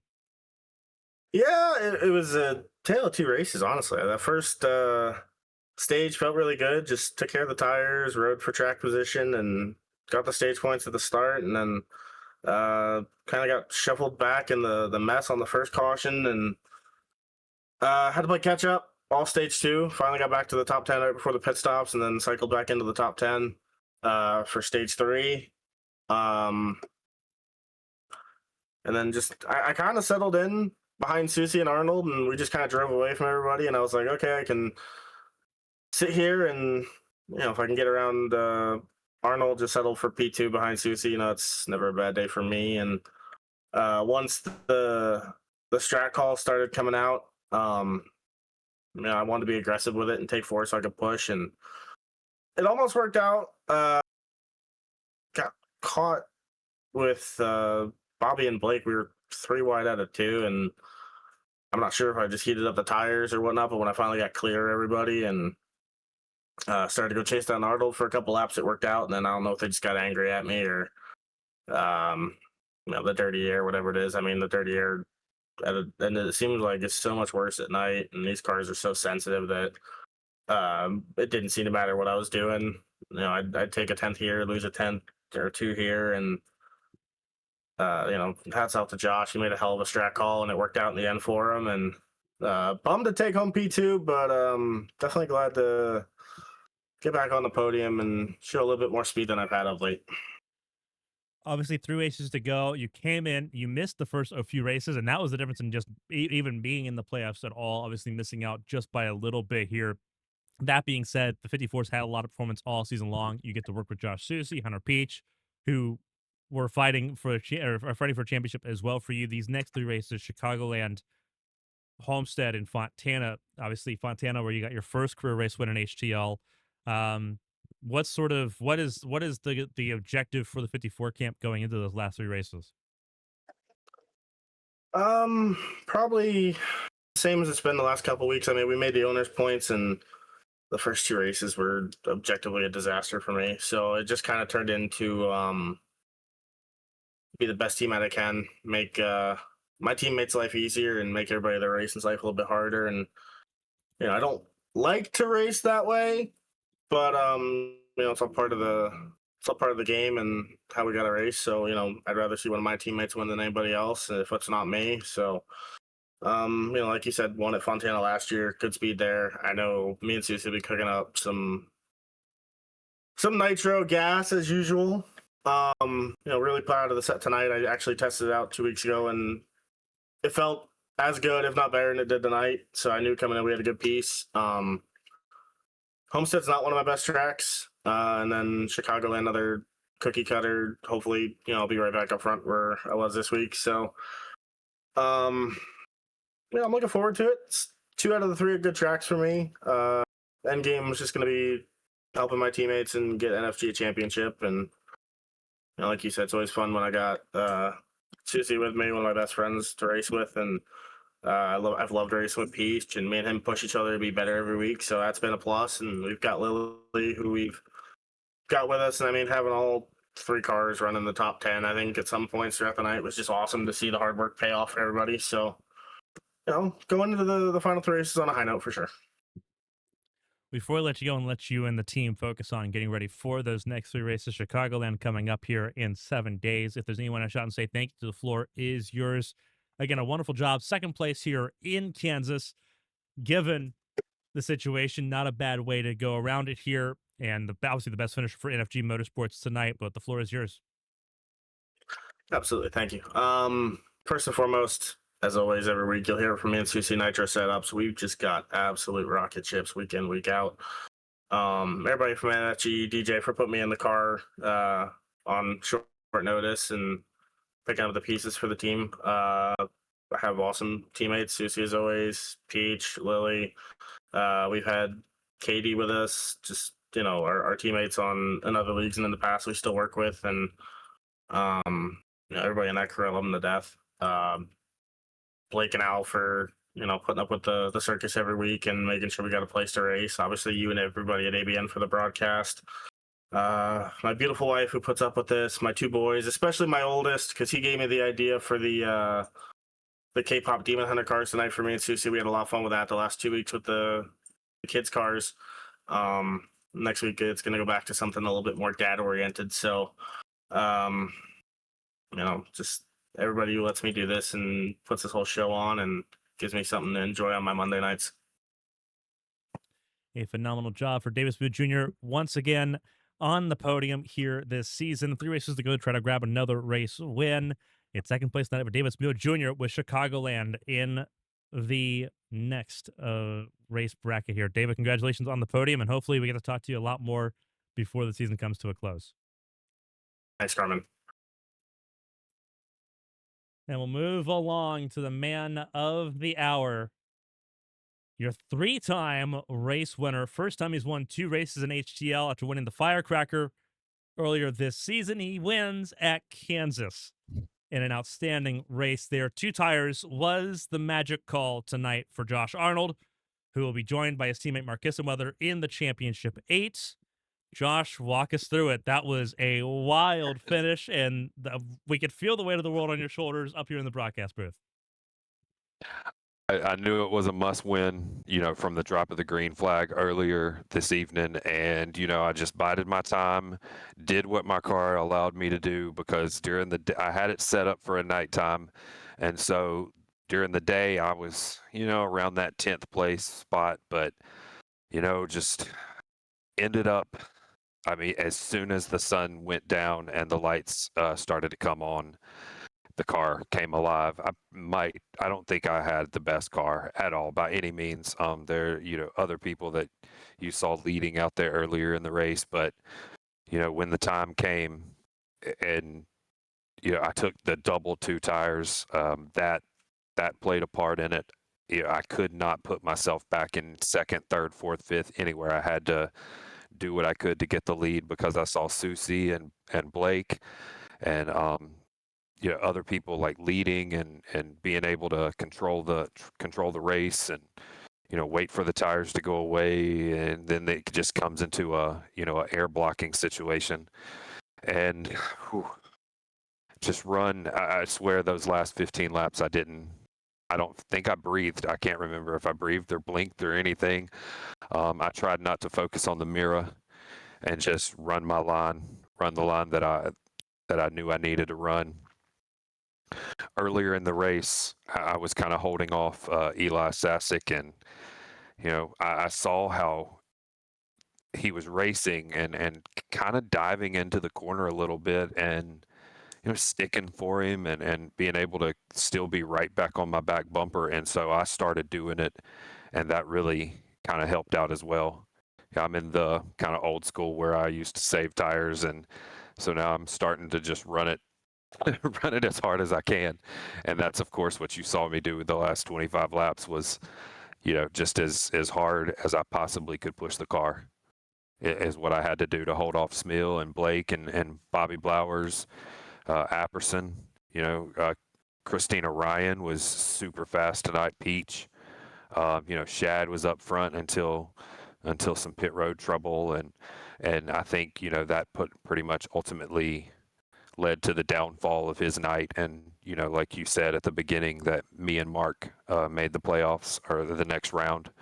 Shad was in prime position to do something tonight, and it just all went away. So kind of running the same thing I had. So could have, if he would have stayed in the top 10, maybe would have been in my spot right now. If not for some trouble during the mid part of the race. But no, just ultimately, ecstatic for the team, and I never thought that I would win one race over here in this league, much less 3. So, but somebody, I think Zach Meredith told me that I needed some magic tonight, and I must have it. So I lost $80 at the casino on Sunday or Saturday. So maybe that was, calling that I'd get a win tonight and make $5 off this win or something. You give a little, get a little. It's the way the universe works sometimes, and it works out for you here tonight. Your third race win at Kansas sets you up for a championship eight battle for the first time. You do get the battle for the championship rounds here in HTL after missing out in a heartbreaking fashion a couple seasons ago. Oh, yeah. That being said, work begins almost immediately with Chicagoland just 7 days away for you here. Those next 3 races, Chicagoland, Homestead, and Fontana. It's a gauntlet of difficult racetracks, not only difficult racetracks in their own ways, but difficult racetracks to put back to back to back like that, especially with an off week in between for the Daytona 500. What's the vibe going into? You talk about needing a little bit of magic, and you got it. That little bit of magic. How do you get that to carry over to Chicagoland next week? Really just put the boots to the ground this week. Try to catch up to Susie and I think Tucker Sawyer and some of the other people who maybe knew they were going to make it past tonight. Maybe they got a head start. They always say that Vegas race in Cup Series used to be the most important race because you got 3 weeks to work on Phoenix. Well, I take that same aspects in here. Susie and a few others are gonna have a good chance at doing, so I feel like I'm behind the schedule here, because I had to totally focus on these weeks. And so I definitely have to get something going. Good thing Chicago is somewhat like this, so hopefully, the setups will translate and stuff like that, because I haven't looked at any of the last 3 weeks, just been, laser focused on these 5. But no, just the next few days is play catch up, which is going to be hard to do. And then, you never know what's going to happen in these races. I shouldn't, a lot of people probably would say I shouldn't be sitting here, but these setups have really made, I feel like, myself get better and be able to drive and, make passes when maybe in that fixed setup I wouldn't have been able to make. So, but still try to, give room when I can and stuff like that over the next few weeks just to see, because you just never know what a late race restart or, a caution in the middle of pit road will kind of do to the shakeup of things. I mean, that I could say that I might have benefited from that. I was coming off pit road when that caution came out, and that maybe vaulted me up like 2 or 3 spots. So, that right there. And that could be the same for any of the eight that are going for it. But just got to show up and give it all you got and see what happens in 3 weeks. Well, you do get to celebrate being in the championship 8. You get to celebrate your third race win here in Kansas, putting them together in a pretty decent way when they matter the most. Before we let you go, and obviously let you celebrate and then work with the team to get ready for Chicagoland next Monday, if there's anyone to shout and say thank you to, the floor is yours. Congrats on the effort, the race win, and making the championship 8 tonight. Oh, absolutely.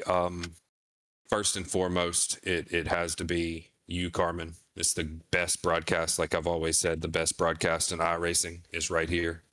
And then secondly, of course, the team. We've been, throwing throwing each other, ideas and stuff. Some of it sticks, some of it doesn't. So, but we all have learned these setups ever since Blake instituted that. So that's kind of brought us together. Instead of just showing up on Monday and whatever you got, I mean, it's actually had us talking in the middle of the week and stuff like that. So that's cool. And then my outside HTL group, that's always watching and pulling for us to win, stuff like that. But no, and then to Blake and everybody that behind the scenes running HTL. An outstanding job for Josh Arnold tonight. Third race win of his HTL Cup Series career, his second this season.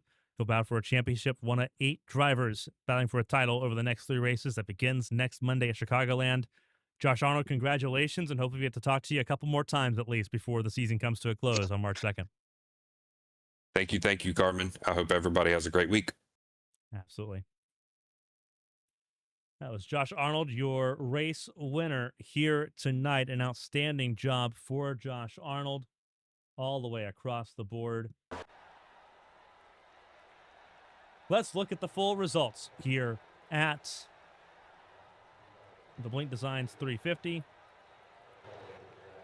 Gotta love when it doesn't save stuff for me. Love that. There we go. Now you can screenshot all you want to. Josh Arnold, David Spew Jr., Blake Henderson. We got your top 3 there. We talked to all 3 of them. All 3 of them pretty happy with how tonight went in general. Henderson and Arnold will be in that championship 8. We'll talk about that in a second. Bobby Blowers missing out on the podium just barely from 27th on the grid, finishing 4th. Zach Apperson in 5th. Patrick Oberstadt in 6th. Christina Ryan, Caitlin Height, Hunter Peach, and Dale Markowski round out your top 10 ahead of Shad Swatsworth, who finished 11th. Bailey Thompson ended up 12th tonight at the end of tonight's running. Tucker Sawyer, who won at Talladega a couple weeks ago to get into the championship 8 already, ends up 13th place, about where he started. Stephen Oberstadt from 22nd to 14th at the end. Bren Roberts from 28th to 15th. If they qualified better, who knows what was possible. They had top 10 cars at various points tonight, just not at the end of the race. Angel Santiago, first car to go a lap down in tonight's race, ends up recovering back to 16th place for car 16. Not a bad effort for Santiago. Eli Sasek in 17th, Brady Smith in 18th place, Chelsea Carter in 19th, filling in for Lily Frazier, Richard Odie III finishing in 20th tonight. Elias Flores, Olivia Pereira, not the best nights for them. Zach Meredith as well. His 23rd place finish knocks him out of the playoffs here, and we talked about the Championship 8. We'll bring that up in a second. Mark Kissenweather, we mentioned him in the Championship 8 by the skin of his teeth. He finishes 8th. We'll get into the numbers of all of that here in just a moment. He actually finished 25th in this race, I do believe. No, he finished 24th. Alfred Denny's going to be on the other page. He's 25th. Just a mix-up in the results, I guess. Alfred Denny, Dustin Hall, Josh Susie, Lily Sharp, Callie Height, Pacey Wygant, John Matthews, James Wright, Byron Jones. Alfred Denny, Dustin Hall, the last 2 to finish the race. Josh Susie, one of 7 retirements in this event, leading the line there. And we talk about the Championship 8. The numbers are important. Josh Susie, Tucker Sawyer, they were in the win and win to be in before tonight. Josh Arnold joins them. Pacey Wygant, Bren Roberts, Blake Henderson, Hunter Peach, and Mark Kissenweather will be your Championship 8 to fill out the rest of that grid. Shad Swatsworth missed out on tiebreaker with Mark Kissenweather. 2 wins to 1. Zach Meredith missed out by 1 point. Eli Sasek is out. Zach Apperson, Bailey Thompson, Patrick Oberstadt, Elias Flores, and Cody Pinnell, who was already eliminated going into this race, will also exit the first hurdle here in the round of 16. Again, Josh Susie, Tucker Sawyer, Josh Arnold, Pacey Wygant, Bren Roberts, Blake Henderson, Hunter Peach, and Mark Kissenweather are in your Championship 8 going into next week's race at Chicagoland. That'll do us for me here in Kansas. We're glad you joined us for a wonderful night of racing. Outstanding stuff here at Kansas. Expecting more of the same next Monday at Chicagoland. On behalf of everyone here for HTL, for the HTL Cup Series, Henderson Design, Henderson Graphics, Southern Cleaning Company, Blink Designs, the sponsor of the night's race. Thank you so much for tuning in to ABN Studios tonight. Stay safe, stay healthy. We'll see you in 7 days' time in Chicagoland. So long, everybody.